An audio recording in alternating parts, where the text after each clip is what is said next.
Alright guys, this is my final video for the Content Team Challenge. I did the Vermin Lord GW model.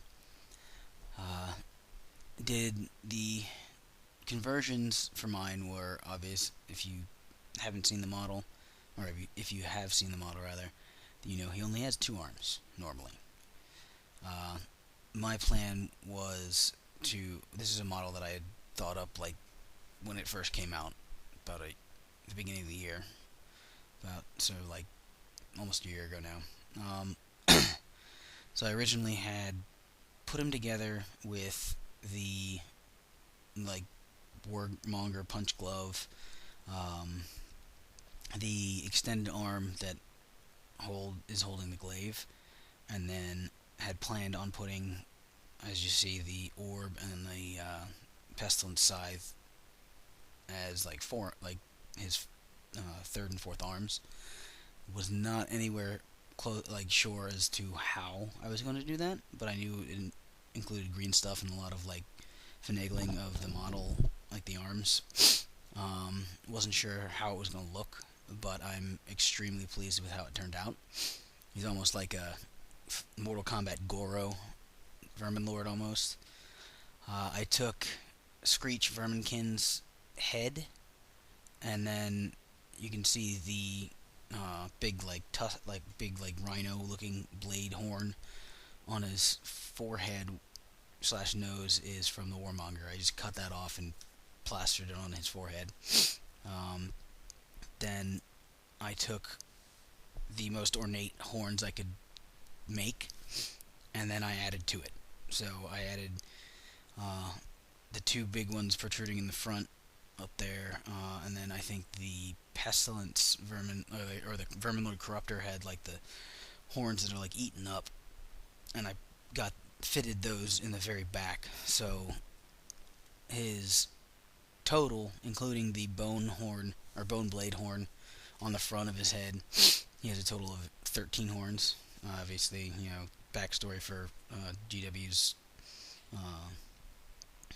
fluff is the 13 is the sacred number of the horn rat.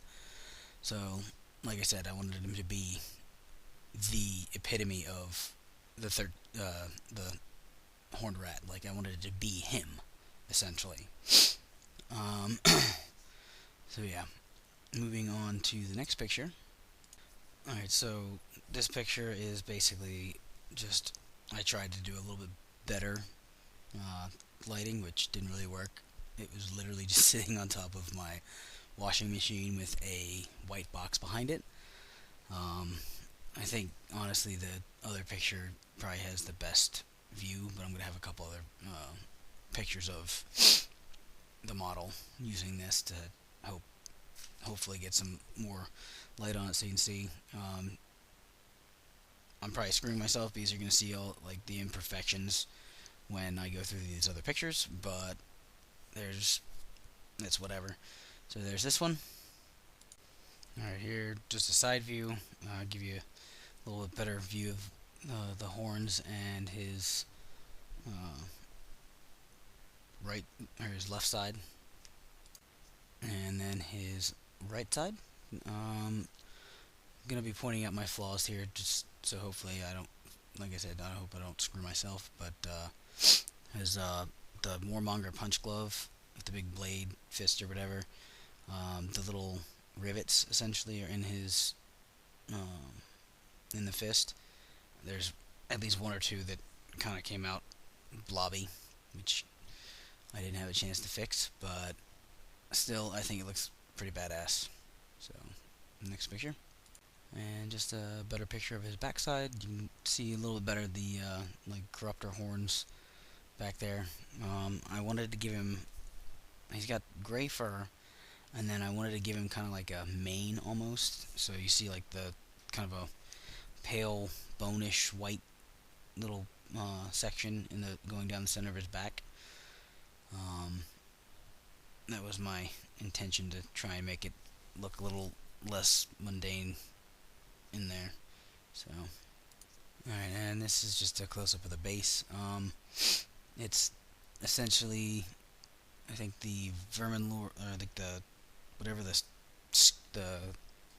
Clan Eshin assassin one was. He had the like that little ruins thing he's stepping on with all the little rats, and then to make him fit on a 50 mil base because I wanted him usable in ninth age, I had to cut off a big chunk of the bottom of the glaive, to stick it into the ground, and then kind of have it angle differently, and then fill with green stuff on his hand.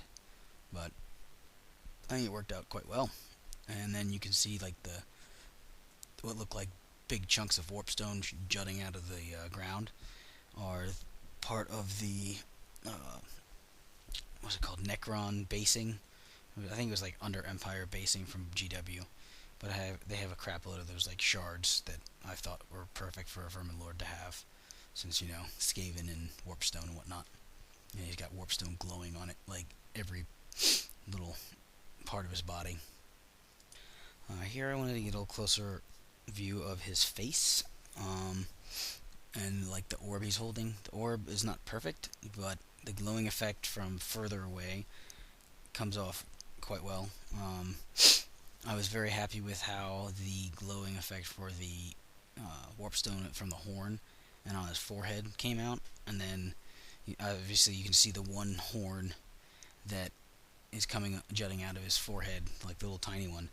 I decided to make it kind of Thankow-ish, where the new Thankow model has essentially like warpstone horns that come out of his head, and I figured 13, the horn rat would probably have something similar to that as well. And don't ask me how I got it to look so good, but like the gray on his muzzle, kind of like I think the wash that I used filled in quite nicely along the edge, and then when I actually painted it in, it turned out really well, and I like the way it's like kind of lined up. This is the first time I think I've actually washed the model and then repainted it over with the same color like that it was washed over to highlight it, and it's pretty damn amazing in my opinion, but that's just me. Alright, so here is the opposite side. He's got, with Screech Verminkin, he had his like one side of his face kind of like just bone showing. Again, ignore the the freaking horribly done rivets on the glove thing, and focus on the badassery of the glowing room, like warpstone, and the glowing of the eye socket, and the badass looking warpstone horn that he has. So here is a close-up of his orb holding arm, from the box of the Vermin Lord. I think it's like the Warp Seer or whatever, has his arm, that just the arm has like glowing runes etched into his skin, and I wanted to try and recreate that on that arm because I thought it looked pretty badass. So it's not perfect, but again, from a distance, a slight distance, mind you, it looks pretty awesome. So, like how it turned out. Again, a lot of this is first time attempts for me, so it's definitely challenged me as a painter on an extra level. So, and this last pick is basically just the zoom in of the glaive, to show off like the highlight or the actual like warpstone effect. All I did with that was, first thing I did was dry brush like the like the bright green glow around them. Then I went back over with like the Dark Angels, like the dark green, and then just highlighted the edges with the same bright green color. And close up, like I said, close up looks pretty freaking horrible because the lines are so fat and nasty. But from a distance, you can see it from the distance. It looks pretty awesome too. So I was proud of it personally. All right, so there it is, guys. Um, I've seen a few of the other guys' models. I don't see myself as being the most amazing painter, but this by far is probably one of my best painting jobs I think I've ever done.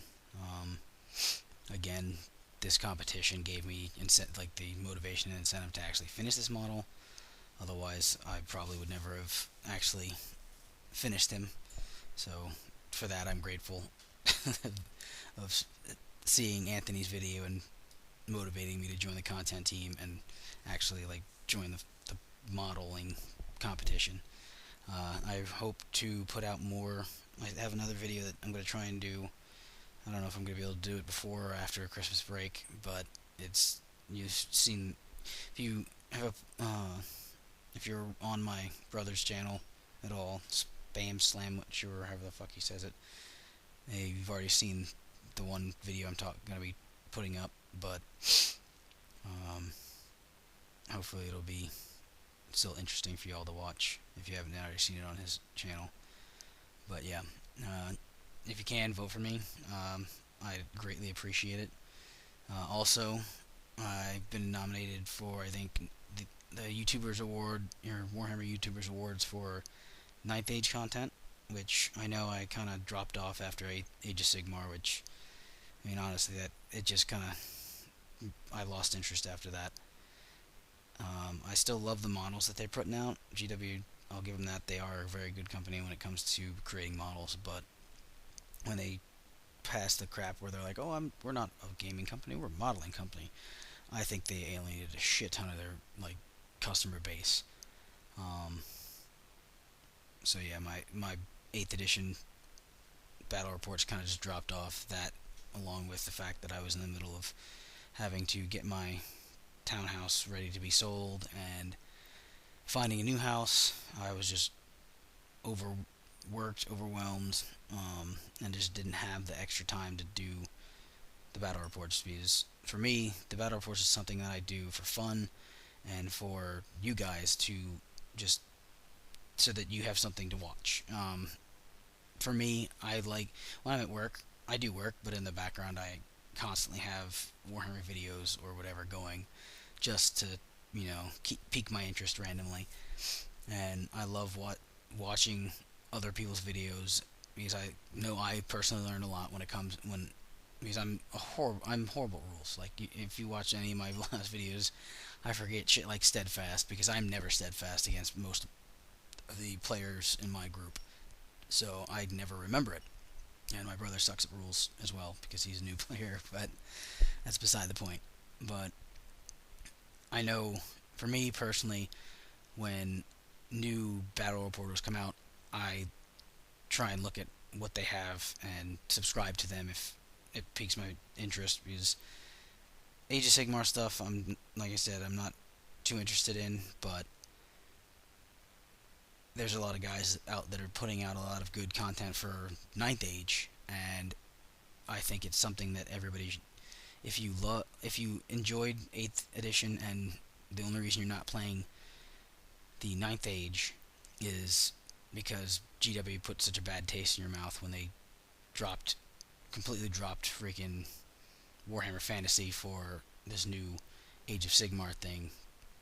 I'm going to ask you to give it a try. Go to the website. I'll have a little link at the bottom so you can get to the website. But go there, learn about it. It's everything that I was missing with like wargaming tabletop, and I'm hoping that to continue on with the Ninth Age as it nears its completion. But if you can get in to the website, check it out, and you can be part of a huge, awesome project that is just quickly gaining momentum. So, anyways, thanks for watching, and see you on the next one.